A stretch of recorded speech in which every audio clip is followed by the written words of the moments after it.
What's up guys, and welcome back to another episode of the Realistic Career Mode. This is episode number 12. We're starting today's stuff on the back of the season opener with Everton, where the big news was that Moise Kean came back from his loan spell and left the club. Yep, his saga with Everton has finally come to an official permanent end as we sold into Napoli for 32 mil. And we made 3 new signings in the last episode as well. Connor Cody came in on a free transfer. Eric Dyer came in after we swapped him with Danjuma with Spurs, so very pleased to finally get Danjuma to Spurs. Like the 8th time of asking, and Eric Dyer comes back to Everton on a permanent deal after spending a brief period of time in the academy when he was a youngster on loan from Sporting Lisbon. And speaking of Sporting Lisbon, we also signed Ruben Vinagre on a permanent deal as well.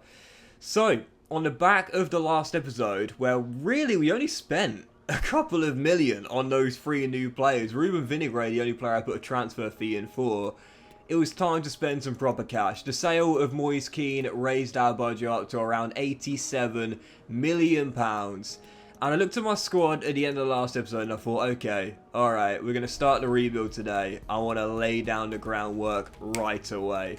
And I thought, what do we need? Real class. What do we need to assemble? A good, solid, young core. What's going to be really helpful with this Everton team? Hard work, passion, something that the fans really want to see from their toffees on the pitch. And I thought this lad, who was heavily linked to Everton this season, because Frank Lampard would have loved to have had him under his wing if he was still in charge. In the end, there was rumours that he was going to go on deadline day, but he decided against going to Goodison Park with their Premier League future uncertain. But I said, Connor, we stayed up comfortably last year, and we're building something here on Merseyside. You're not going to get the game time at Chelsea, mate. They've signed about 50 players. You ain't going to get the game time there, mate. Come to Goodison Park. And he says, fair enough. And for just over £30 million, Conor Gallagher is an Everton player, and I absolutely love this signing as well, and it makes perfect sense as well. It really, really does. Conor Gallagher is just not going to get the game time at Chelsea as things stand right now, and he doesn't want to be a squad player at best, either constantly being loaned out or always on the fringes. So I said, Conor, here you will be a starting CM and one of the first names in the team sheet. He didn't need to think twice. Yep, we secured our safety comfortably last season, and I think that's probably one of the reasons why Gallagher decided not to go to Everton in this window for this season as well, because Everton's future is very precarious. You know, and he really signed a long-term free for possibly 5-year deal at a club who, you know, potentially could be playing Championship football next season, although personally I think Everton will stay up myself. But, you know, even so, that does kind of make sense why Gallagher would decide to hold off for at least another 6 months and stay at Chelsea for now, whilst he's still in the matchday squad and can regularly play in the Champions League as well. But in this save, it's time for him to move on. Yep, Chelsea have invested well under Graham Potter, and I said, have you got anyone else you know at Chelsea right now that might have come through the academy and are desperate for first team chances in order to get more games for the national team? Well, he's now switched his allegiance to a different national team, but he still wants the game time for the Black Stars, if not the Three Lions. And I said, Callum, would you like to join Connor at Everton? And he said yes. And what a fantastic deal this was, because after a loan spell at Bayer Leverkusen last year where he wasn't too good, I said, mate, I know you're going to do great if you get the game time, and you'll get it here, because Connor will, and I'll give it to you as well. For £19 million, Graham Potter trying to balance the books after all the signings they made.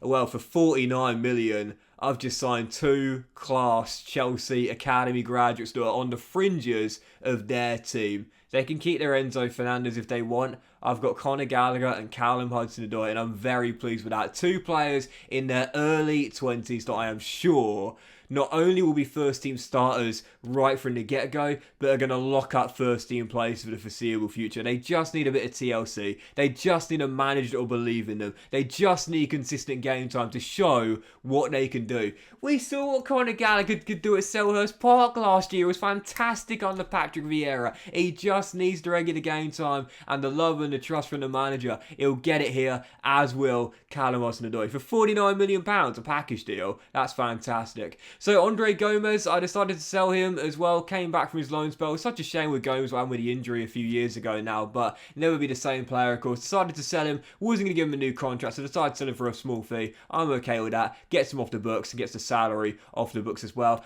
And I'm going to make an interesting change here as well. So right now, as we know, at the moment, our two main strikers after selling Moise Kean, DCL and Neil Maupay. Now, last season, DCL was my top scorer.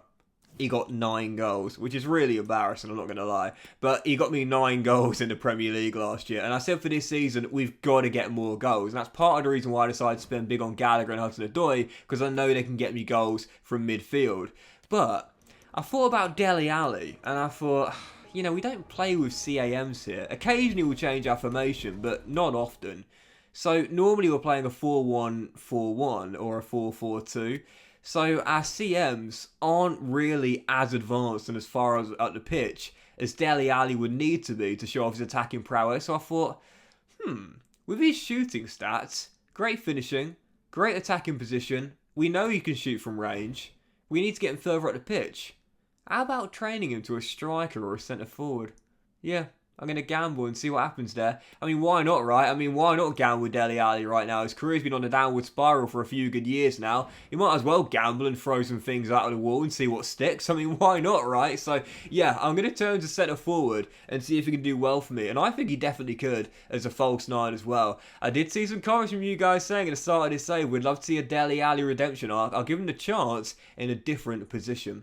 So, following that, we changed Connor Cody to CDM. As you can see, he grew up to 81 overall. Gone up to 81 overall. Great decision, I think. Way too slow to be a centre half in the Premier League, I would say right now. In career mode, I should say, in FIFA. But I think he'll do well there as a CDM. And we also sold Idrissa Gueye as well. I was always going to sell Idrissa Gueye regardless with the signing of Connor Cody. We definitely don't need him now with Connor and also James Garner as well. And after the sale there and the season ticket money came in as well, I had just about enough money to bring in someone else as well. And I looked at the teams that were relegated last season. Bournemouth, Nottingham Forest and Brentford. And I thought, well, you know, I don't really want to sign too many Nottingham Forest players, if any at all, because I did a Nottingham Forest career mode earlier this year and I don't want to sign all the same players around with them.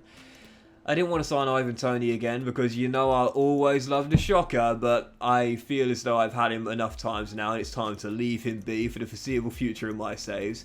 But I looked at Bournemouth's team and I thought, Alan Varela is too good for the Championship. So I said to Gary O'Neill, for realism's sake, let's be real, Gary. Let's be real. This Argentine is a seriously hot prospect. He's yet to be capped for the senior team, I do believe. But he's had so many appearances at club level for Boca Juniors in their senior team. He's a class young defensive midfielder. Very versatile, really comfortable on the ball.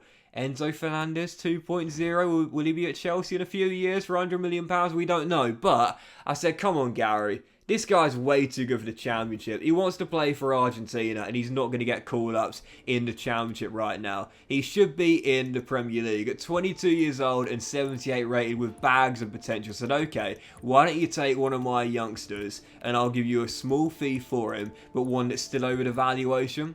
In the end, he said, I don't want any of your youngsters, but if you give me £35 million, he's yours. And I thought, to me, that was quite realistic as well, because, again, right now, you've got to ask the question, would a player of his quality, at his age right now, desperate to finally win some caps for the national team, would he really want to stay in the Championship after being relegated last season? This is one of the things that I hope EA can improve on as the years go by. We bemoan the lack of realism in the transfer market quite a lot. This is one very simple fix that EA, in my opinion, need to do. When a player is of a really good ability and they get relegated with a team, the chances are they would hand in a transfer request in real life or leave on loan because they're too good for the second tier. Everyone accepts that, right? There are so many instances over the years where that's been the case in real life. But in FIFA career mode, unfortunately, the players don't seem to care. They're like, you know, you might see some players that are like 82, 83 overall dropping down to the Championship, national team starter, and they're like, yep, I'll just play in the second tier, no problem whatsoever. I don't care that it's a World Cup year and my selection for the national team's in jeopardy. I'll stay in the Championship. We know in real life that wouldn't be the case. The player would ask for a move, if not permanently, then certainly on loan. So I said to Bournemouth, I thought for realism's sake that was quite realistic there. Slightly over market valuation, but not too much over it. And Alan Varela, far too good for the second tier, returns to the Premier League, and what a signing it is for 35 million. And I must say here, in a season and a window where I seem to have a fetish for changing players' positions, now I'm going to keep him at defensive midfield for now, but I do like James Garner. And Connor Cody is a really solid option now at 81 overall, but I think with Varela, he's not the slowest. Defensively, he's really solid. Medium-high work rate. He's got excellent curve as well. I don't see why he couldn't play right back. I really don't. I think he could do really well as a right back. I could definitely see this guy being our Phil Neville. And Everton fans will think, well, hopefully he's got a little bit more technical ability. But Phil Neville, as Everton fans and Manchester United fans as well, but mainly Everton would know, he spent a lot of time not just playing defensive mid, but at right back and left back as well. He played full back and defensive midfield too. And to me, that's what Alan Varela could be in this team as well. I never thought I'd be comparing Alan Varela to Phil Neville. But here we are. Phil Neville to me was always a bit underrated, I felt. But even so, I think as a utility player, he can be our Phil Neville, our utility player, where really he fills in wherever. Right back, possible left back, we get the weak foot up. Also DM and CM, and maybe even as a defence-wide midfielder as well. I guess we'll have to wait and see. Even so, Varela's in, and I'm really pleased with that signing there. So following that, we accepted a bid for Kyle John from Swansea City. Looks like he's off. Totally fine with me. Like I said, I was looking for a realistic destination. Aruka was not realistic, but Swansea definitely is. And I might loan out Nathan Patterson this year. If I do play Varela at right back, then he'll be third choice behind Matt Doherty and the new Argentine as well. And he's a decent young player that needs first team football to get to his potential. So loaning him out to a club where he might get a little more game time might be a sensible thing to do. I guess we'll have to wait and see. But that will end today's episode of the Realistic Career, guys. Big thank you for watching the big part of the rebuild this season. If you have enjoyed it, then please do drop a like. Much love to you all. Have a fantastic day, and I'll see you for the next episode with still a little bit of money reigning in the budget and our first 3 games of the season with our new look Everton team. Thanks for watching. Much love, and I'll see you for the season opener very soon.